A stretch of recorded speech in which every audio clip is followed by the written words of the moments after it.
بسم اللہ الرحمن الرحیم۔ دشمن اور ظالم کے شر سے حفاظت کے لیے دعا۔ جس شخص کو کسی ظالم سے کوئی نقصان پہنچنے کا اندیشہ ہو، اس کے شر سے حفاظت کے لیے دعا مانگے۔ ربنا لا تجعلنا فتنة للقوم الظالمین، ربنا لا تجعلنا فتنة للقوم الظالمین۔ ترجمہ: اے ہمارے پروردگار، ہمیں ظالم لوگوں کا نشانہ ستم نہ بنائیے۔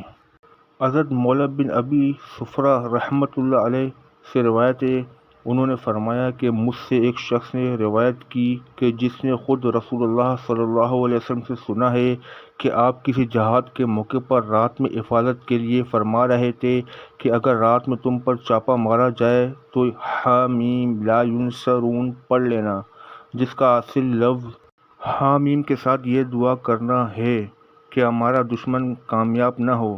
اس سے معلوم ہوا کہ حامیم دشمن سے حفاظت کا قلعہ ہے۔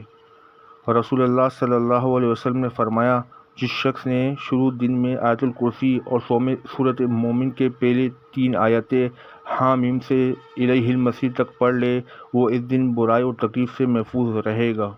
فائدہ: کسی کی اور بددعا نہ لینا، حد الامکان گناہوں سے پرہیز کرنا، اللہ تعالیٰ کی محبت دل میں بٹھا کر خشوع و خضوع سے نماز باجماعت کا اہتمام کرنا، ہر وقت باوضو رہنے کی کوشش کرنا، ان اعمال کے اہتمام سے بھی ہر قسم کے بلاؤں برائیوں سے حفاظت حاصل ہوتی ہے۔